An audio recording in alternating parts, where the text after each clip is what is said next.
How is it going, everybody? Welcome back to the channel. For those of you that are new here, my name is Ethan Bridge and I'm host of the Social Media Marketing School podcast and the guy behind the Instagram page at The Marketing Ethan.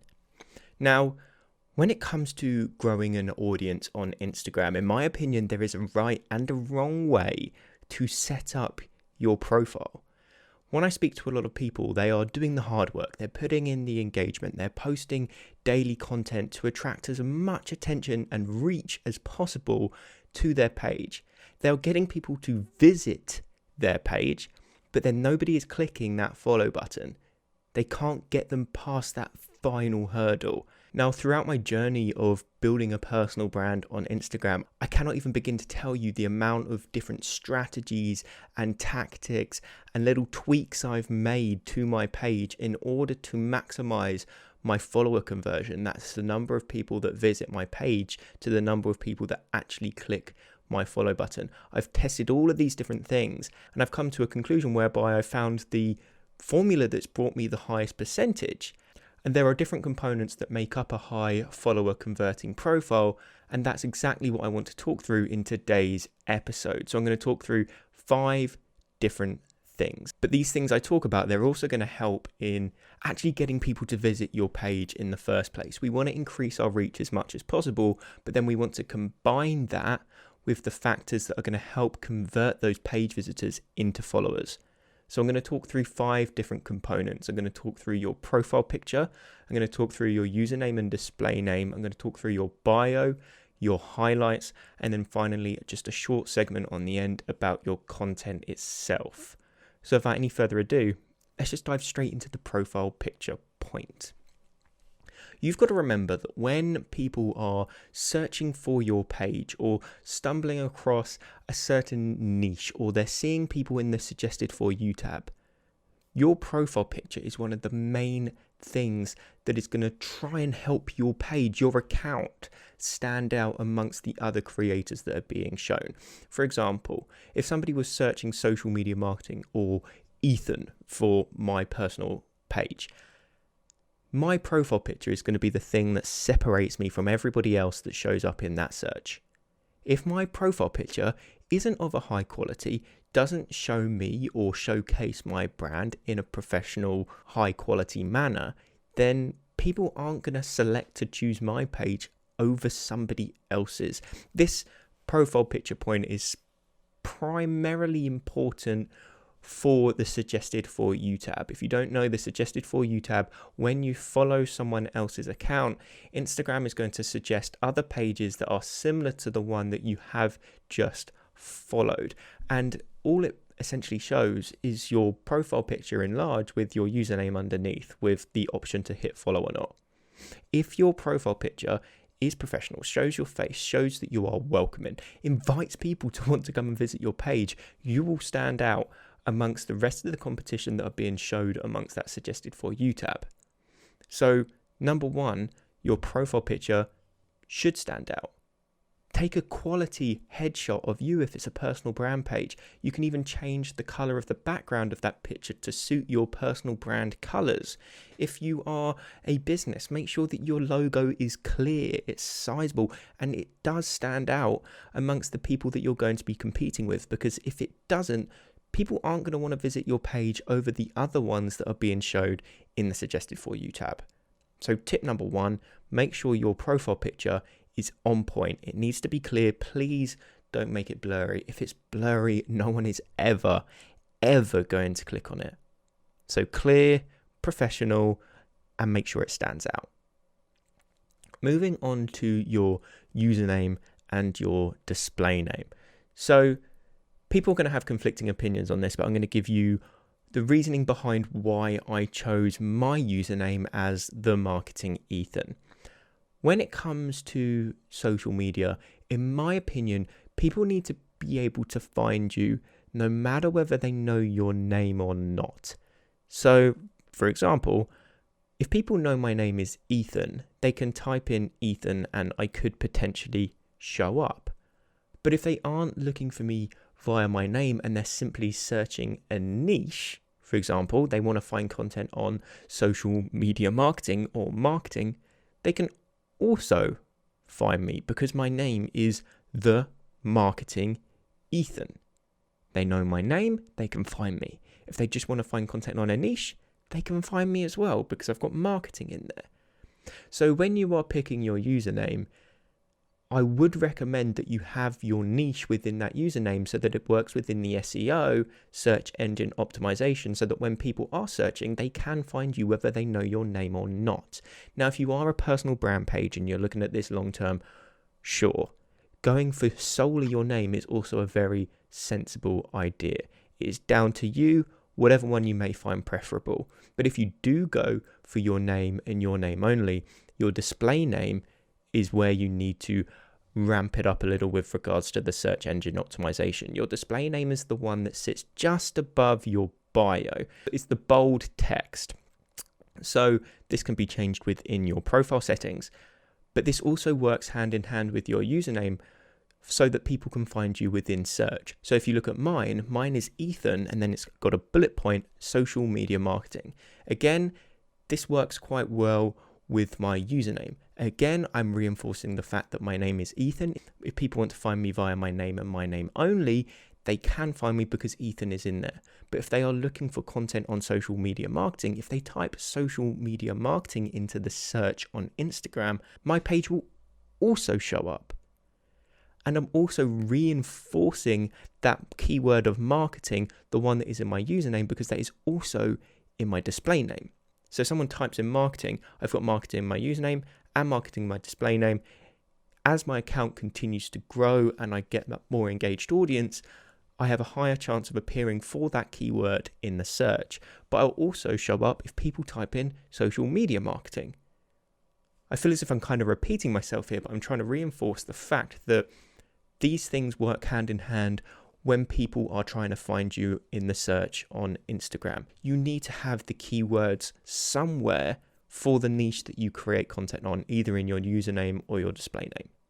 So with your username, you can go down two different routes. If you're a business or a personal brand, yes, you can have your business name or solely your personal name.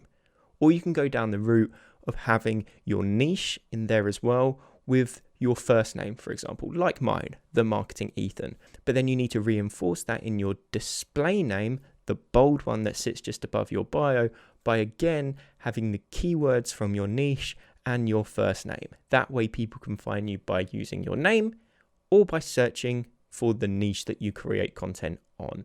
That way people can find you whether they know your name or not. That's the username. Next, we have your bio. This is where you really need to show yourself off a little bit. I have tested many different bio combinations because this is one of the main things that influences people to hit that follow button. And you will find that if you change one sentence within your bio, it will dramatically change your follower conversion rate. So it's a case of testing multiple different things, making notes of the results and the amount of people that are clicking follow relative to how many page visits you're getting, and then putting together the best combination so that you do have the highest converting bio. But I've made a whole podcast episode in the past about how you should structure your Instagram bio. And essentially what I tell people is to split it into 4 different lines. You get 4 lines in your bio before a little see more button pops up. So these first 4 lines are really important. And I feel as if you should split them into 4 different categories to maximize the way you sell yourself. So line 1, what do you do? What can people expect from your page? Do you create content on social media marketing? I provide social media marketing tips, something along those lines. Line 2, a bit of social proof. What have you done for other people? Why should people trust you? Because at the end of the day, if they are stumbling across your page for the first time, it's likely that they've never heard of you before. So you need to provide them with that trust so that they can trust you and therefore want to hit that follow button. So if you have over a certain amount of students, tell people. If you've got a degree in something, tell people. If you've won awards, tell people. Have that element of social proof in one of these lines in your bio. Line 3, I'd promote your services a little bit. Showcase the fact that you do provide services on a certain topic. I provide content creation services, or DM for content creation services. So now we've got 3 lines. We've got what you do, why people should follow you, the service you provide, and then line 4, I strategically make this one as a call to action for my website link, because the line 4 in your bio is the one that sits just above your website URL that Instagram allows you to have on your profile. So I would have, for example, check out my podcast below, and then there will be the link to my podcast. So that is how, very simply, I would structure your bio. And obviously, the first attempt you do at your bio probably won't be the highest converting. So make a note of what you did, test it for a week, change a line, test it again, change a line, test it again, and you'll find that over time, you will get that percentage rate higher and higher, because your bio is essentially one of the most important things. So do some research on other creators as well, because they've all done the testing. So see what works for them, streamline that process for you, and come up with a compelling bio. The next point I want to move on to now are your highlights. People often neglect their highlights. I did for a very, very, very long time.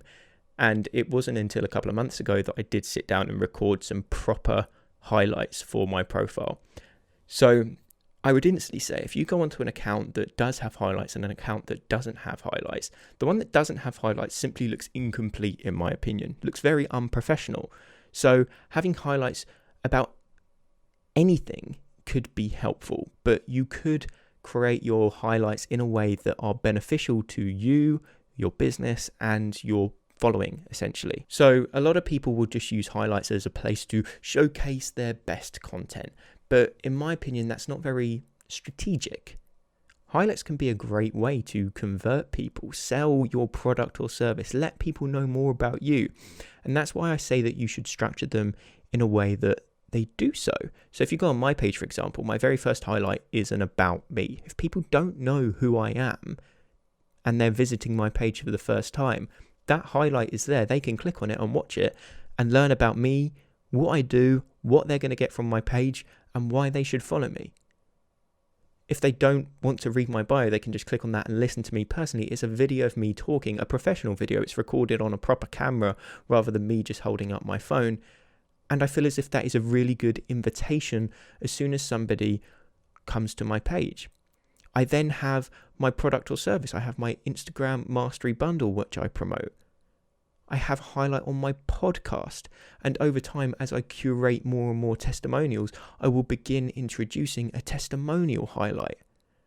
So I haven't just used my highlights as a place whereby I promote my favorite pieces of content or my favorite comments on my content.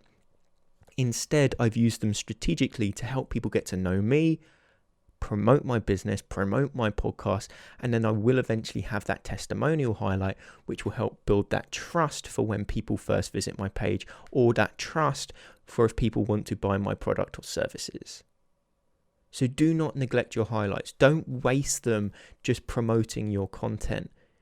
Think about them. Think about your product or service. Think about you as an individual. How can I use these highlights to promote my page, promote my product in the most professional way possible? Because when you do that, you will get the most out of your highlights. Now, the final thing I want to mention is your content itself.